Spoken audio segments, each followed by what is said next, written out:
If you're experiencing issues with voice chat not working in The Sims 4, follow these simple steps to troubleshoot and fix the problem. Step 1. Check game settings. Navigate to the game settings menu and ensure that voice chat is enabled. Look for audio settings and confirm that the voice chat option is turned on. Step 2. Verify audio device. Make sure your microphone and speakers are properly connected and selected as the default audio devices on your computer. Check your system sound settings to confirm they are recognized. Step 3. Update audio drivers. Ensure that your audio drivers are up to date. Visit the manufacturer's website for your sound card or use the driver update tool to download and install the latest drivers. Step 4. Check firewall and antivirus. Sometimes, firewalls or antivirus software can block voice chat functionality.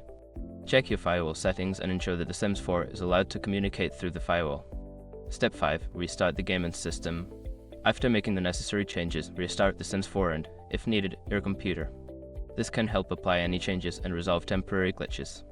By following these steps, you should be able to resolve the voice chat issues in The Sims 4. If problems persist, consider reaching out to the game's support for further assistance.